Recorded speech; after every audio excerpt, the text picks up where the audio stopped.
Yo, have you heard of LinkedIn Learning? If you haven't, LinkedIn Learning is an American massive open online course provider. It provides video courses taught by industry experts in a variety of subjects. Now, why am I sharing this?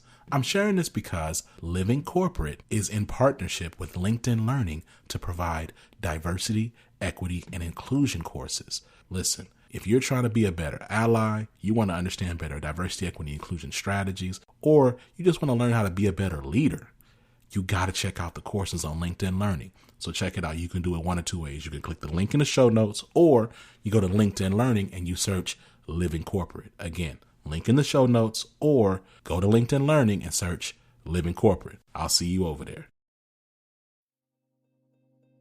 Hello, my name is Vonda Page. Welcome to Living Corporate Network. This is the group chat, and this is a Radical Change with Vonda Page. And the thing that's on my mind every day of the year, basically, is really around, what does it look like out here from the standpoint of out in corporate America, out in academia, out in the service industry, out in healthcare? What are your employers, what are companies saying, right? What are schools saying? What are institutions and organizations saying versus what are they really doing, right? So if you think about, profiting off of Black bodies, which has been done for over 400 years, probably more like 500-600 years, right? Because this is 2022. And we got records of Columbus coming, here since, the late 1400s. So I'm saying it's more than 500 years that this has been going on. And I don't really see companies that are saying things, that are advertising things, that are, fist and black, red, green, and all of that. But I don't really see or hear from employees inside of companies around what these companies are really doing. So the challenge, right, for Black History Month, I think, for companies, corporations, leaders, decision makers, is how do you match up your words with your actions, right? And so when I think about my career over, 30 plus years, when I think about just watching news, business, and politics for, 40 plus years, right? I think about, we have stories around our workplace experiences, right, that really speak to history. They speak to our history of being underpaid, of being undervalued, of being disregarded, being assaulted, and just having, absolutely horrific work experiences. And so what we're going to do today, and I am super happy to have Emily R. Williams with me this morning.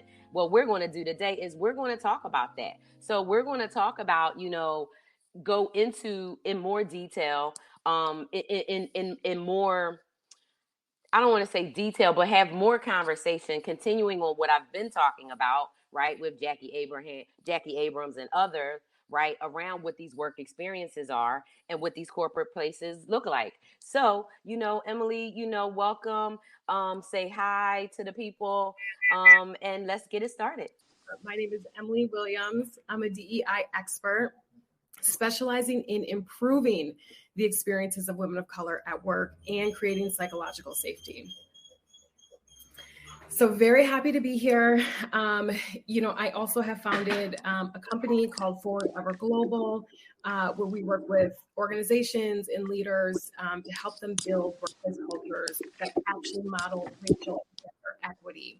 So I think this is a great time to be having this conversation, as it is Black History Month, because, so oftentimes, companies are making statements or perhaps they're making gestures, but really when we ask the question, how can they actually model racial equity, that gets us deeper into the issue, right? So I think it'll be great to really dig in here. Let's talk about it. So you triggered me with the word gestures. Let's talk about some of these gestures that companies are doing, right? So, I've been trying not to pay too much attention because I get too mad. But I know I saw something on social media earlier this week. Mm-hmm. And there was a Black woman shopping in the Black doll aisle. She's in Montana. Did you see this? She's in Montana. They following the lady in the store. They following her. She's trying to buy, black woman, Mm-hmm. trying Mm-hmm. to buy Black History Month items. Mm-hmm. They are following her in the Mm-hmm. store. Mm-hmm. Mm-hmm. Yeah, I'm not surprised. And Vonda, the example that I thought you were going to give is the one about Bath and Body Works. Did you hear about that I didn't no. Yeah. Well, it's this idea that I think for me the biggest what seems apparent during Black History Month, especially as Black History Month intersects with consumerism, is that there's a lack of an analysis about how capitalism can be inherently anti-Black, right? Can be oppressive to Black folks and has throughout history, right? So I think that's what some of these examples are showing. And I think even in our like workplaces and our companies, oftentimes it's, I said gesture because, okay, sure, people may be showing up in the way that the company suggests, or they may be showing up in the way that they saw on a social media post, but that so oftentimes does not even begin to sort of chip away at any kind of structural inequity, right? Which is at the heart of racism, and anti-Black racism in particular. So I think I don't think we need to get there. I think we need to get there, period, not only in Black History Month, right? Yeah. I mean, and the tie-in, right, that you brought up to consumerism, that's the part that bothers me. Because for my thing is this, and so, so I grew up, I think I told you when we spoke, I grew up in Philadelphia, Pennsylvania, right? And I grew up in the 70s. And fortunately for me and people who grew up with me and in neighborhoods like mine and communities like mine across America, I had Black teachers. Now I had white teachers too, but the principal was Black. The vice principal was Black. They were women and they were graduates of, Harvard and Spelman and all these, amazing Black schools. And they were like, hey, this is what you need to learn. And this is, whatever. So for me, right, and people in my community, right, who had that experience, Black History Month was just the opportunity to just take it to another level because Black people are part of history. Like we know, right? Like we know the cradle of civilization is Africa.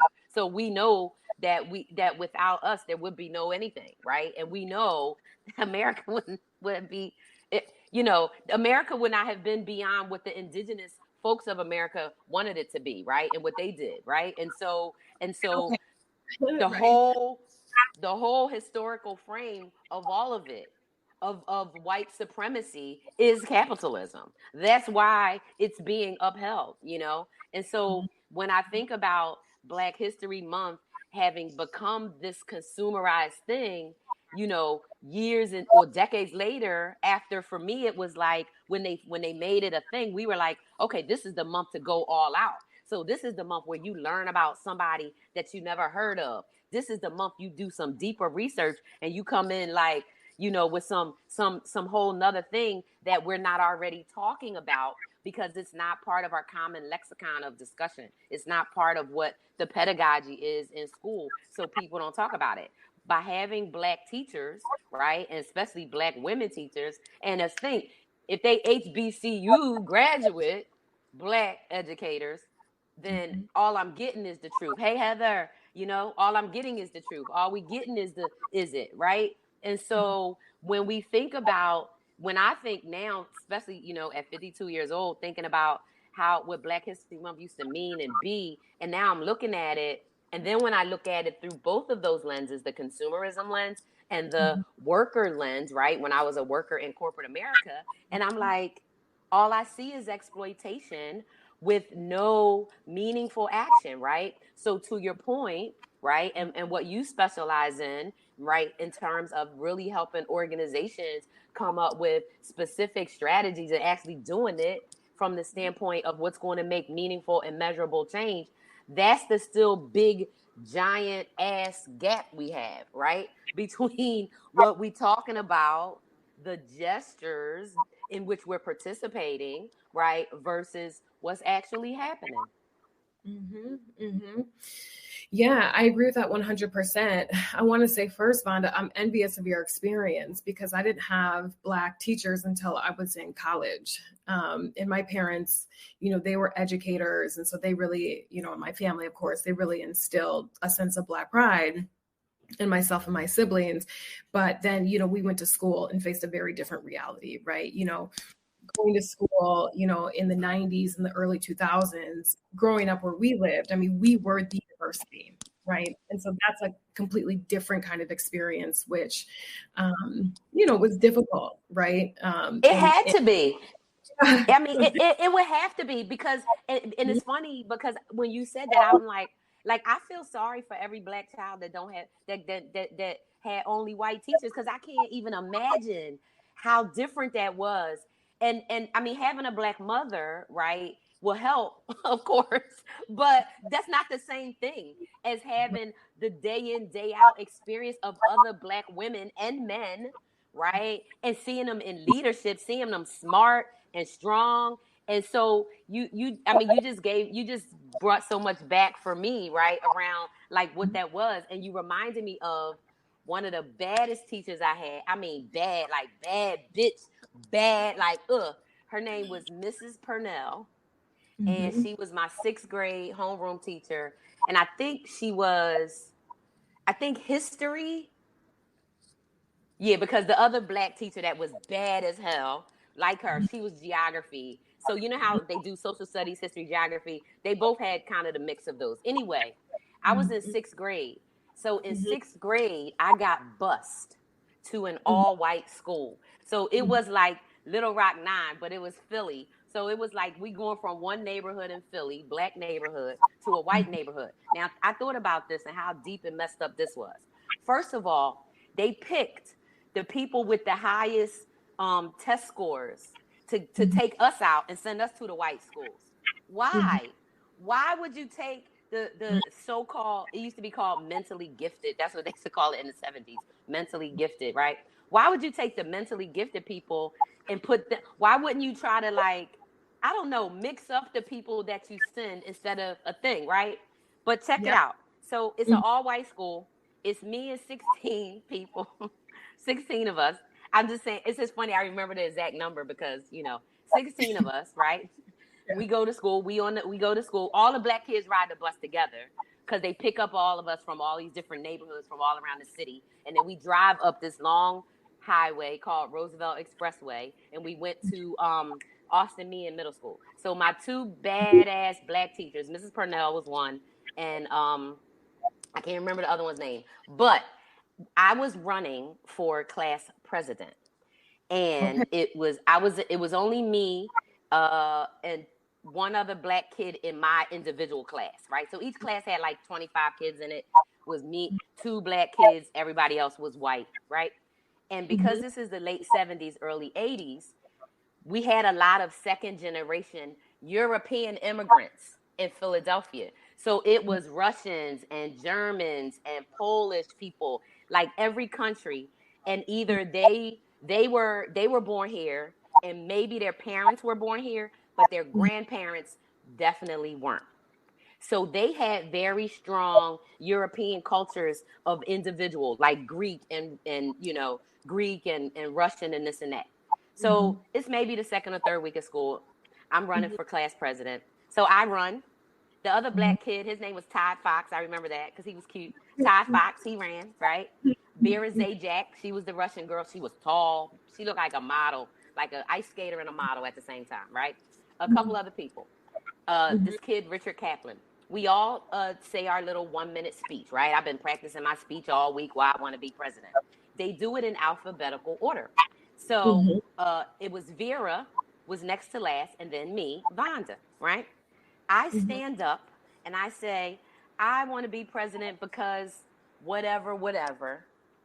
Little white Richard Kaplan jumps up, Emily, in my face and screams, you need to go back to the cotton fields where you belong.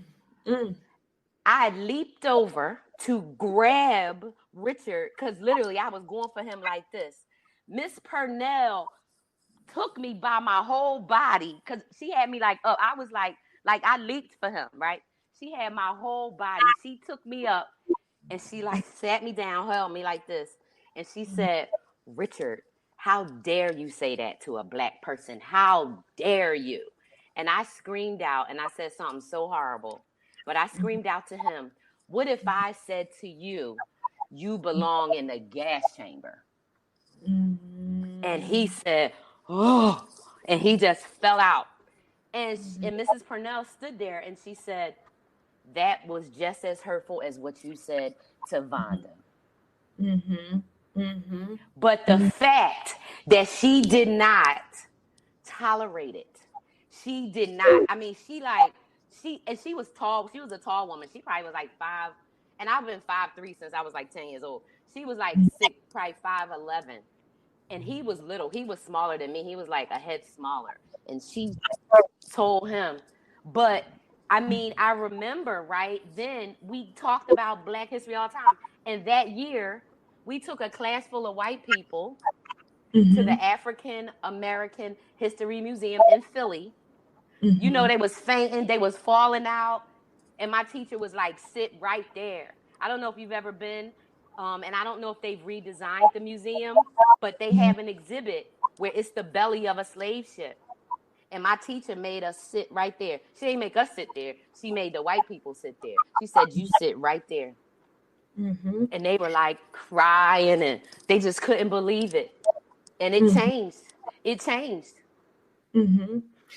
Yeah. And I think these kinds of, I think these kinds of experiences are really important, right? One, what I see that happens more often than not is that Black women experience these assaults, right? We could call them microaggressions, we could call them micro assaults, but the fact of the matter is that they're violent, right? And they create harm, right? Psychologically, mentally, emotionally. Many of us can feel it in our body, actually, right? So it's really important that, you were affirmed in that, number one, right? That like, that was not okay, right? You shouldn't ever have to tolerate that kind of treatment, right? And then even for your teacher to say, listen, now she dished out what you were dishing to her first, right? She also made the point that none of it is okay. But, oftentimes what I see now more and more, and I think it's really harmful, I think it's detrimental in a lot of ways, is that Black women are silenced, right? We're silenced at work, because it's like so oftentimes, these kinds of assaults happen, this kind of aggression happens, and it's just brushed off. Oh, that's just that person. They're a little grumpy, or he's been in that role for so long. Like, don't let it bother you. Meanwhile, our confidence in the space is diminishing, right? We feel less and less comfortable being out there, being vocal, shining, right? Because look at you, little you up there telling the class why you want to be president, right? And then you get assaulted in that way. What do you think that does the next time you go up there, right? I mean, think about like a woman who is giving a presentation at work. She's like showing her expertise. Some guy in the front row interrupts her, right? Or starts to question her expertise in front of an entire room while she's giving a presentation. What do you think she's going to think about the next time that she goes into that space? Whoa, I hope that person's not in my presentation because they interrupted me last time. Or I better try to really just flow through this so that I don't get interrupted. What that amounts to is that we're internalizing things, right? Ideally, what should happen in those instances is that there is an external, that someone else in the room actually shows up as an ally and says, hey, listen, we really should not be interrupting people, right? Wow, Vonda has a great presentation. Let's be respectful and let her continue, right? But so oftentimes that's not what happens, right? What happens is you might get somebody who comes by your office later and says, oh, Vonda, wow, gosh, I really wish they hadn't interrupted you. It's like, well, where were you while I was being interrupted? That's when it really would have made a difference, So, I mean, I think, I hear so much of this. And when it goes, and, when we talk about workplace cultures, right, it's like these things happen repeatedly, right? And there's no consequence, there's no interruption, there's no accountability, right? And not only do, let's say, like, one woman of color experience it, but multiple, right? So, oftentimes it's a situation where I'm experiencing it, I'm witnessing Vonda experience it, right? I'm witnessing, Ellen experience it, whoever else, right? So, and that's when it becomes a very toxic culture, because the other part about that is, and this is what we don't often talk about, right, is that too prevents true allyship, right, or meaningful allyship, because it then becomes intimidating, right? Because everybody can see, okay, well, Vonda's being treated that way in the office by, XYZ manager, and I'm not going to interrupt because I don't want to experience retaliation either, right? Like, I don't want to compromise, like, my position within this organization to speak up for Vonda, even though I know it's not okay. And think about the relationship to history. So how were enslaved people controlled on a plantation? Because you only got 2 or 3 masters, right? And you got the wife in the kitchen with a couple of little kids, and you might have 15 slaves. How are they controlling everybody, right? Through fear, through intimidation and violence. But the violence now is different. It's violence against your paycheck, right? It's violence against your emotions and your psychological well-being, right? And managers, they're not being a Mrs. Purnell. They're not saying, hey, hold on, wait a minute. And probably, and I bet you, if you and I were colleagues, me and you would be on that same tip. You would be taking up for me, I would be taking up for you, and we'd be taking up for everybody else, and we'd be the 2 people ostracized in the office. Oh yeah, they they trying to be Harriet Tubman and they about to get fired, blah blah, because we know the stories, because this is how it goes. But the thing is, right, as long as we let fear, right, rule how we do that. So I remember, Wendy said it's lasting memory. I mean, I felt it even telling y'all the story, because it's certain words and things that trigger it, right? I literally, my whole body, I just was going to choke him out. I was going for him. I was going for it. And he was desks away from me. Like, we all stood up. I don't know when desks changed, but we had the kind where it was like a box, and it was like a hole so you stick your stuff in. And they were metal, I think, because they weren't plastic yet. Yeah, with a top, right? And so what we all did when you was going to take your turn, you stood up. And so I like jumped over, like I was on a chair, like I jumped boom, boom, boom, like I like literally ran across. It probably was a 2-second thing, and I was on him. I had him, and Miss Purnell, like she had me, and I was scrapping. That's why I know she had to be like 5'11", because I was 10 years old. So I know I was already 5 feet at 10, because my whole family kept saying, you're going to be tall. Nobody in my whole family is over 5'6". So I was like, I don't know why they think I'm going to be tall, but it seemed like I was tall at 10. But Miss Purnell was that much taller, right, that she picked my whole body up. And so it was traumatic. And so in the workplace, if you watch a person get shut down, you watch somebody get treated bad, you watch them get ostracized, retaliated, and what do they call it? Counseled out, or, those different corporate terms they use to get people out of companies, right? And you say, well, I can't speak up. Right. Why would I take the risk? Well, and I think the part about it that's even more damaging is that oftentimes, and this is what I see all the time with my clients, that my clients are often operating under some kind of organizational mandate around DEI, around, equity, be that like racial equity, gender equity, right? Or their understanding of the way that the company articulates social impact even, right? So they're showing up, right? They're bringing their expertise, they're shining, they're making a difference, right? People are listening to them, their colleagues are showing up to their programs, they're getting praised for it. And then not long after, here comes a clampdown, right? And so I think the other part too is that it's like, okay, I think now more and more, especially after 2020, we're getting to the point where organizations understand that, okay, yeah, it actually has to be more than a statement, right? I think, so many organizations were pushed outside of their comfort zone by their employees, via employee activism to actually issue statements related to George Floyd and racial justice in 2020, right? Now that we're faced with a great resignation, which impacts people, not only Black women, not only women of color, right, but others as well. Now we see organizations kind of saying, like, they're having this reckoning with themselves, like, okay, we really have to change things. We really have to go far beyond anywhere that we've been, in the history of the modern organization, right? Or in the modern workplace, right? So I think that's, I like to see those shifts happening. Important. Mm-hmm.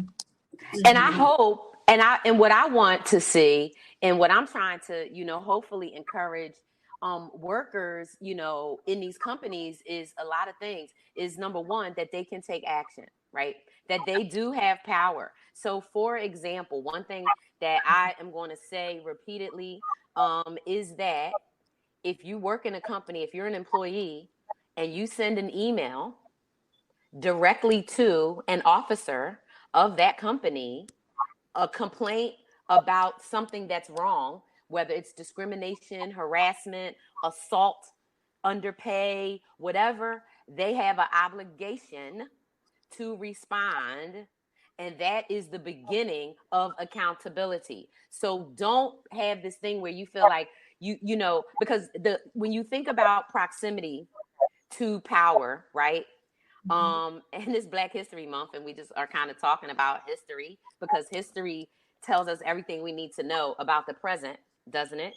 So when you think about the hierarchy, right, of enslaved people, right, and you had field slaves and you had house slaves, but you had overseers, right, and head slaves, right. So you have foremans, right, and supervisors, just like you do in corporate America, right? So the person that is assigned to work and manage you directly, that's your foreman, that's your supervisor. That person is in their vested interest to control you, to make you, small, to keep you down, because they don't want you going to their manager's manager. And in these companies, how a lot of companies that are very hierarchical, especially the larger companies, especially tech organizations, right, and global organizations, and you got, the C level, then you got this EVP, then you got the SVP, then you got the VP, then you got Go right to your CEO, email that person, dear Susie, this is happening. I'm in this department, blah, blah, blah. You don't have to email your manager and your manager's manager and HR. And let's talk about this, right? Because I know that most of your clients, and I would venture to say, without us even having talked about your client pool, that I would say 90% of your clients, if they are within the talent or people organization, right, that the DEI function is not reporting to the CEO where it needs to be. Am I right? Right. You're right about that. That is correct. So, okay. So if DEI, the head function, that the function, the process, and the person over it doesn't report to the CEO, then where is the accountability? Because if it's under human resources, talent, management, or whatever, that's a legal function. And that function is, how do we extract the most and exploit the most from the people so we can do the best in our different performance categories, especially if you're talking about a for-profit company that's on NASDAQ, you know what I mean? That's traded publicly. So that whole hierarchy, right, it still exists. And so when you think about the clients, right, you think about where DEI, right, inclusion, diversity, equity, justice, belonging, whatever we calling it in these different flavors, when you're seeing it fit under HR, talk about what you see as the problem with that. Because I could talk about it all day, but I want to hear, you being in the trenches and being right there, what's it look like? And how is that helping or hindering progress for the employees right there in those organizations.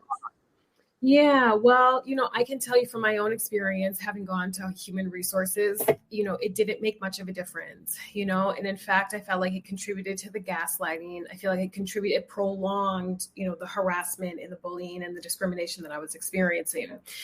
And I see that is also true for the women, for my clients, right? Is that they may be able to find, a sympathetic ear in HR, right? But yet and still not much about their situation changes, right? After they've reported to HR.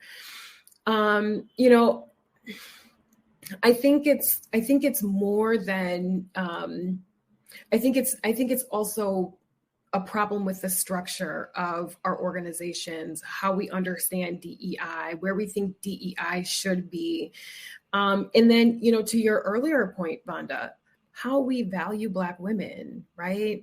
I mean, it is, Vonda, I'm trying to think of a client who her direct supervisors were not involved in the harassment, the bullying, the microaggressions, right? And in almost all of the cases, it's like her manager and her manager's manager, right?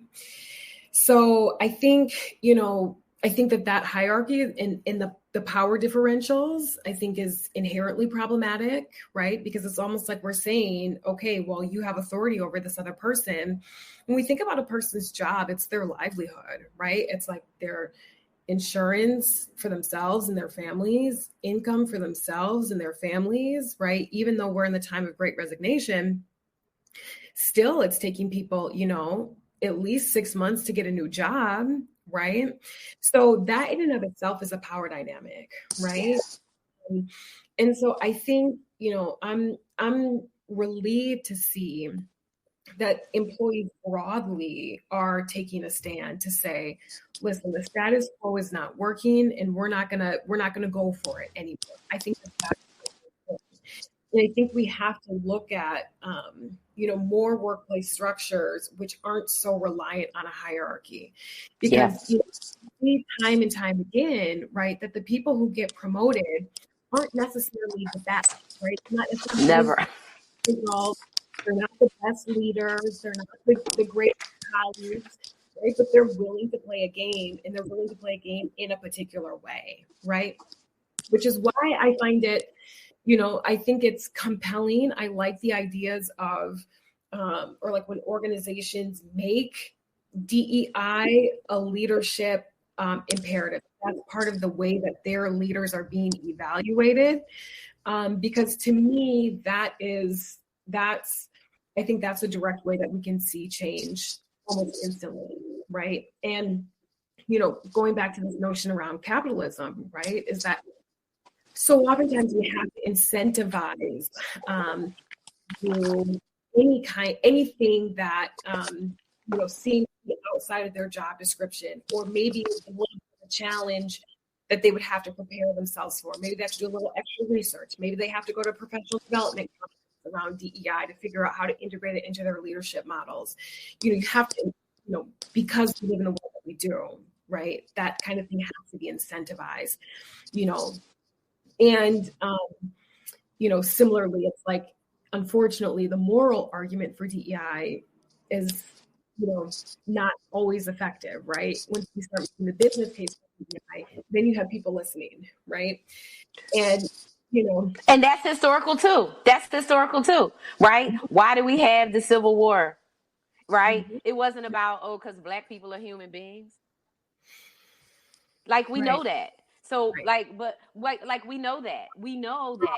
But I think there's so many pieces that go along with it, right? That is sewn so deeply into just the fabric of how we all just operate, right? And so something that you said that I was writing down, about having to come up with different power structures and be able to imagine new systems, because we already all know, even the ones of not me and you, but people that have power to really do stuff, right? You know, people whose last names is like Gates and Musk and, you know, people like that, right? Who could really do something if they wanted to. There's no incentive in there for them to do it. So how do we, right, help people start thinking about, you know, what new different power dynamics and power structures look like? One example, right, that I'm doing is I'm having so for the Future of Work Symposium, right, that I'm doing on digital transformation and accountability, one of the sessions with Farzeen Farzad, we're going to be talking about power and how that, you know, there are shared models, right, more democratized models of working out there.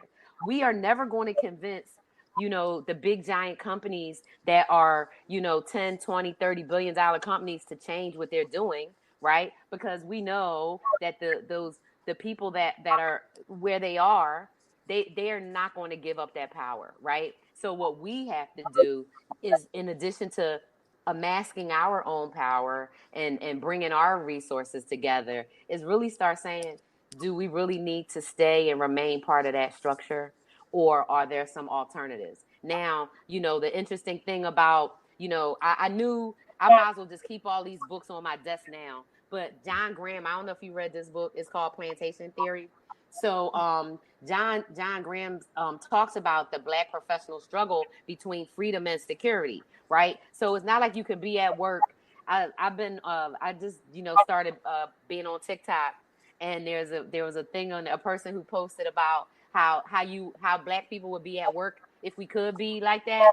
Like if somebody could touch your hair, you'd be like, bitch, I'll smack the shit out you. Or, you know what I mean? Like if you could respond appropriately for the thing happening to you, what would it look like? It would look like you wouldn't have a job for more than 5 minutes, because the second you walk in the door, even if they treat you nice the whole first day, right? Your brand new first day on the job, you're still the pet and they love you. The next day, even if they ain't say nothing, the next day, you know they're gonna say something about your hair or your glasses or where you from, or are you all Black, or are you half Black? You remind me of this other Black person I know. Oh my God, yeah. Do you know her? I'm gonna ask, do I know people? Why Right. would I know this person? Right. There's 60 million Black people in the world. Right, exactly. And no, I don't look like the one Black person you know. No, I don't, you know. But here's the thing, Vonda, we don't even have to have like a strong response, right? I mean, I can't tell you the number of people have, you know, said things about my hair, or, you know, made just off-color comments. And even when I just responded to say, oh, you know, that sounds inappropriate, or I don't appreciate that, I'm automatically labeled as angry. Angry. You know, we don't even have to go far, right? We don't even have to have a strong, we can respond as meekly as possible, and still we can be labeled, right, as angry. Emily's difficult. She's causing problems. She's problematic. Because what? Because I said that, you know, I feel probably into microaggression.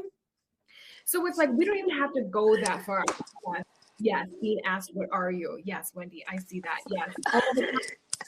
You know, and at this point, right, as someone who's biracial, right, of mixed race, it's like saying, you know, there are ways to kind of put it back on people, right, which I have come to enjoy, because I just, you know, I never tell this to the women I coach. I wouldn't tell this to women that I, you know, young women that I mentor. You do not have to suffer through microaggressions so that someone else is comfortable, right? You do not have to sustain harm so that other people can feel comfortable.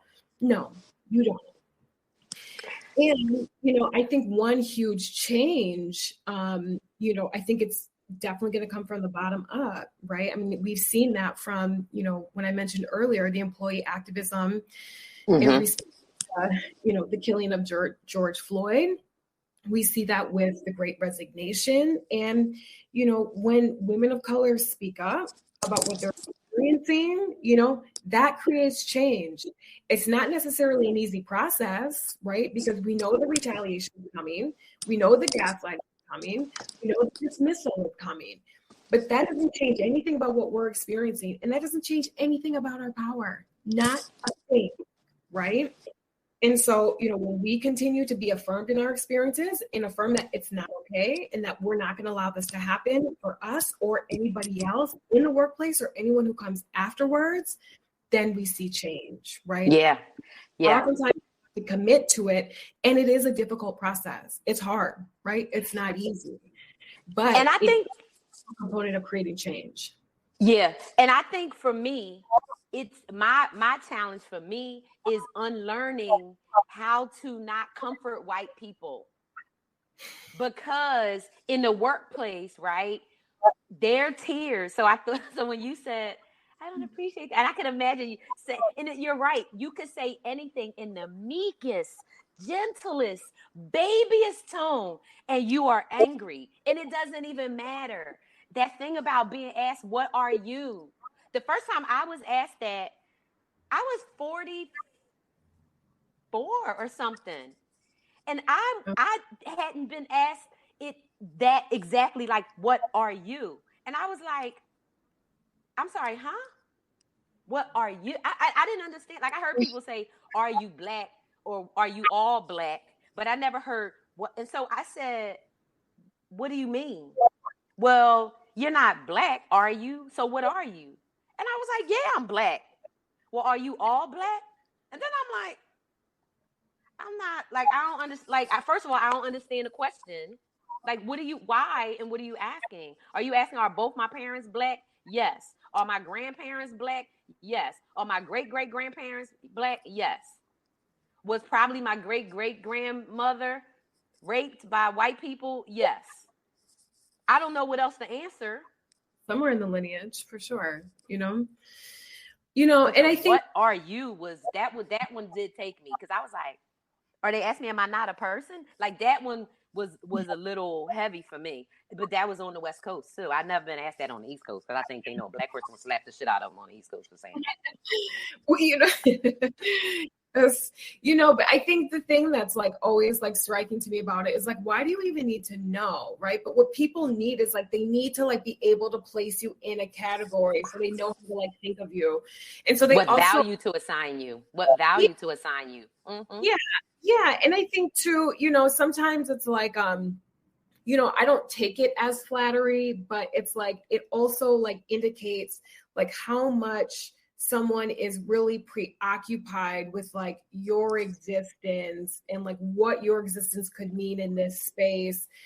I'm not saying that it's like flattering or that it's like a compliment, but it's like, it's just another aspect of the problem, which, also like relates to like what the women, who I coach, what they experience. Because, one thing that is so apparent when your manager and your manager's manager is, strategizing how to make life difficult for you at work, that takes a lot of time. That takes a whole lot of time. So it's like, when they're sitting down in their one-on-ones or on their phone calls, they're like, they are putting plans in place to, to harass people. And it's like, well, that certainly is not, that's not positive productivity, and it's also, I think it's about intimidation. The women who I coach are all stars. I mean, they are very good at what they do. And frankly, they could be running their organizations, right? And that's very apparent to their manager, their manager's manager, and their colleagues, right? And so it's like, wow, on one hand, it's like, let's really be affirmed in our power here, right? Like, the way that we're showing up, that's a good thing, right? The contributions we're making to the workplace, those are necessary, right? And that's exactly why in many cases we become the target, right? Mm-hmm. And I see over and over again, right? This has happened in my case. And I see it in the women I coach, right? As soon as they shine, as soon as they have a major accomplishment, their profile is raised in the organization, then here comes some trolls, right? Some people making life the difficult. one presentation, the first presentation. And I remember, I think about, I think about Minda Hart's, her first book, The Memo, right? And I think all the time about, Pet the Threat, right? And, mine is personally autographed. This is my personal one. I just like bragging about that. But when I think about pet to threat, and how like they love you until they see, you are greater than we thought. You are amazing. Oh shit, yeah, you could do my job, her job, this job. Oh shit, yeah, you could run the whole thing. And then they start attacking you. And everyone would like you, everyone would admire and respect you. Yeah. Do you know I have led so many teams, just the team, not the like department, but the team or the project. People, every team I've ever been on, people will come up to me and say, "Well, how can I be on your team? Well, how can I work for you?" And I'm like, "I'm not a manager. You can't work for me. I only can hire contractors because they don't give me, whatever, and I have never had, people not want to work with me unless they were jealous, mediocre dudes. Like really, and then I've had, of course, we've talked about, those experiences that unfortunately a lot of Black women have had where you have a Black woman manager who treats you worse than anything, right? I mean, but that goes back to Iris, the anti-Blackness thing, right? When I think about, and man, like I could unpack so much, right? With the two Black women managers I had who, when I tell you abuse me, abuse me terrible. This one time, this one woman, I worked for her. I lived in Wilmington, Delaware. That's why I know Joe Biden. That's why I used to take the train with Joe Biden. When we take the train, get off the same stop. So I would be on the train. I lived in Wilmington, Delaware, and I had a project in Washington, D.C. My daughter was still under a year old, so I was nursing. My daughter was born in 2002. Do you know what the breast pumps look like in 2002? They look like a computer bag, like I don't even have anything big enough to show you. I don't even have anything. They are gigantic. They were this big, okay? I had to carry a portable breast pump, a computer, a laptop, which was thick and heavy because this is 2002, 2003, okay? And a projector, a portable projector on the Amtrak train from Wilmington to DC to do these trainings and presentations. It took me like 75 minutes. I would take the Acela, boom, boom, boom. I did it. I could go back. The Amtrak had a big bathroom. I could pump in the bathroom. It was clean, boom, boom, boom, right? My manager said that the Acela was too expensive. She made me drive my car. So I had to drive my little Honda Civic from Wilmington, Delaware to Washington, D.C. 3 days a week with a breast pump. So it was a 2.5 hour commute, right? And she made me do that, and she said she would not approve the expense reports if I took the train, even though the train was cheaper. Come on. Right. No, Vonda, when you said the train was cheaper. Right. Just making things difficult, right? And this is oftentimes, it's these kinds of examples, right? And this is why, I no longer, I don't think I don't subscribe to the idea of like, oh, but what about their intentions? Or maybe they didn't know. It's very calculated. It's very calculated, right? It's like, and that manager probably knew, oh, like who's going to say anything to me about this decision? Right. And if she did, she probably had a justification in her mind.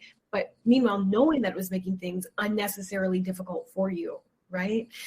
And when you said that, something about it was healing, actually, because, a Black woman and a Black man, along with white man and white women who were very central to the toxicity that I experienced in my most lives. And, it was like troubling in a way because, sometimes we enter into these spaces and we're like, okay, like we're going to hold down for the Black folks because we know that it's difficult. Right. So we're going to just, try to be supportive, like try to, build some workplace camaraderie so that, at least we know that we have one another. Right. And that works in many instances. But I'll tell you, when these particular Black people got promoted to a position of power over me, it was some of the worst things that I've ever experienced, Yeah. what I would often think of, right, to just survive that experience, because these were also people, with whom I had, sort of built relationships with over the period of 2.5 years, right? And so, one of the things that I, sort of thought about is that, and this is not an excuse, not even close, but when we are experiencing harassment, bullying day to day, right? This is why kids who get bullied at school often die by suicide, right? Because it creates anxiety, it creates depression. You feel like there's no way out, right? You feel like you have no choice, right? Just the weight of the situation just comes bearing down on you. And so you need ways to actually understand it, to cope with it. One of the things that I thought about when I was really thinking, like, how is it that these two Black people with whom I had like good relationships with for 2.5 years, but who then it became clear were very toxic, very manipulative, abusive people, right? How can I make sense of that? And the way that I understood that was that we're all responding to systemic racism, but we all are trying to respond to it, And for these particular individuals, it seemed clear to me, it seemed to me that they were acquiescing, right? Yeah. They, were going along to get along, were pleasing, their white superiors, right, as a way for them to survive, as a way for them to shine. Yeah. And, knowing what I knew about, their upbringing, their lives, at least one of them, had probably been surviving that way for a long time, and so I think that that's important. I think one of the things that I'm just really inspired by, heart is that so oftentimes my clients, they don't get bitter, right? What they want is they want peace of mind, right? They want to be able to do their job, focus on their goals, focus on getting another job, focus on building their business. And they don't want anyone else to experience what they experience. But it's not about revenge, Right. I think that that's important, and, again, I just want to make clear that I'm not making excuses for Black people who cause harm to other Black people in white power structures. I'm not making any excuses for that. But as a survivor of that kind of racial trauma and that kind of harm, I found it helpful to at least begin to understand and have some root of compassion, right? And as opposed to, I think that's so. Yeah, I think that's so important what you said, Emily. I think that is so important because and I think it kind of almost goes back to how we started the conversation and how you said like you were envious that I had Black teachers. And I think that that's a real big part of it. So because I had Black teachers at the earliest ages, right? And I was raised, my babysitter, okay, that I had, because my mom had a lot of problems. I tell people she had a lot of problems. So I was always being taken care of at other places, which was good. And when I was home, I was not being treated well and taken care of. But I was also around a lot of older Black women, like old, and they were like old church ladies, and they had grandmothers and aunties that were formerly enslaved people from South Carolina that moved up to Philadelphia. So I had so much Black pride around me that for me, right, there was never really I never felt that I had to acquiesce at a certain level. Like for me, and I've noticed this as I've gotten older, right? For me, it was back to trying to make white people comfortable, but not comfortable when they are harming, but comfortable from the standpoint of me feeling like, well, I'm going to code switch, right, and talk a little more, hey, and then to make people feel better. But I'm never going to be like, I never could be a Sambo. I never, and I used to have people like that tell me my entire career, that's why you ain't never going this. That's why because you don't know how to act. You don't know how to do this and you don't know how to do that. Well, because that's not who I am. That's not who I am that wouldn't be me authentically. And because I did have, I think, that strong foundation, right, of those Black teachers. And I told you, I bet you 90% of them went to HBCUs. I know a couple of them went to like white schools and Ivy schools, right? So imagine their trauma of being in them institutions.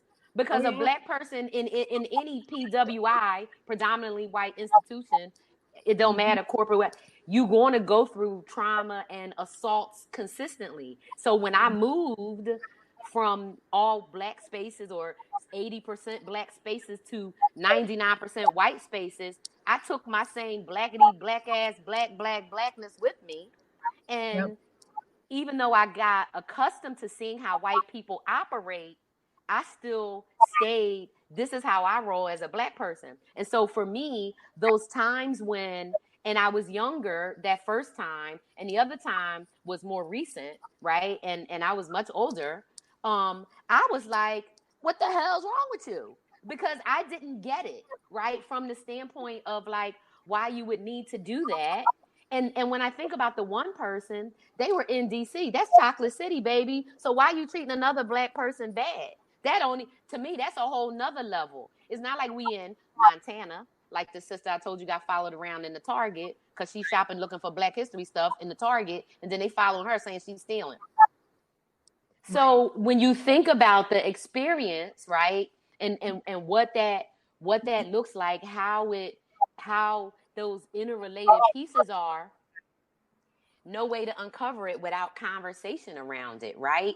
And no way to kind of dig into anti-Blackness, how it really starts, and then how we carry that. So for me, I think mine was more of like, now I think about it, I don't think I ever had anti-Blackness as much as I had, white supremacist conditioning, because I learned super early that it's okay to be Black. I love being Black. I love me and everything about Black people. Like, I'm rooting for everybody Black, like Issa Rae, right? I mean, I'm buying every Black book, because I just love Black people, and I love being Black. And but yeah, we have the challenges and stuff, but at the same time, it took me a long time to make that connection that you just talked about. Yeah. And Vonda, too, I'm thinking about it. I grew up with my Black grandmother and my Black father, right? So there was, I had a lot of, first starting with my grandmother, just a lot of affirmation in who I am and what it means to show up as, like, at the time, a strong little girl. She taught me, you don't take anything from anybody. You know what I mean? Like, you don't let anybody push you around. And, my father, they both were able to just help me navigate the difficult things around race that would come up, and at no point did they say, just ignore it. At no point did they say, okay, tone down who you are so that, you can fit in at school, right? At no point, right? And they also instilled just really beautiful community values. My grandparents migrated from Mississippi right up to Wisconsin, and it was like their extended family was there, all in the same community. And so I grew up around that, and my parents, even my parents, my grandparents, they were providers for people in the community. My grandparents had gardens that they, just would give their vegetables away, right, to people who needed it. My father and my stepmom, they were both educators. And so they too made sure that, like, students or families that were in need, had something, right?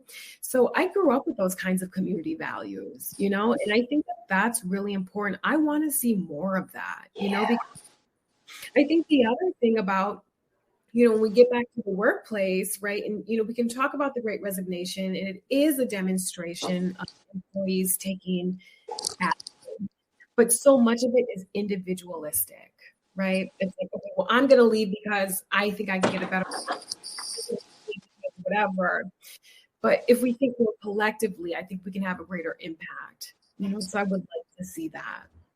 Definitely. I mean, and conversations like this is a way to do that, right? And so, one of the good things about this streaming service. And the really good thing about Living Corporate is, right, so these conversations they stay. So I invite you to, join in the chat, reply in the chat. We can keep these conversations going. And you and I, we talked, and we're going to continue the conversation. And I think, the next kind of part about it is, how do we talk about collective action in the workplace? I want people to really start thinking about unionizing. And I don't mean unionizing like paying a bunch of gangsters and people to, no. I'm talking about y'all get together and you say, okay, what demands do we have? Which things are wrong? And then you making demands and start doing things like that. So we're going to continue this conversation because we know how important it is. Thanks everybody for hanging out, and we will see y'all soon. Emily, thanks so much for joining, and I can't wait to have more conversation. And everybody, thanks for tuning in, and we will see you next time on the group chat. So take care. Peace. Thanks.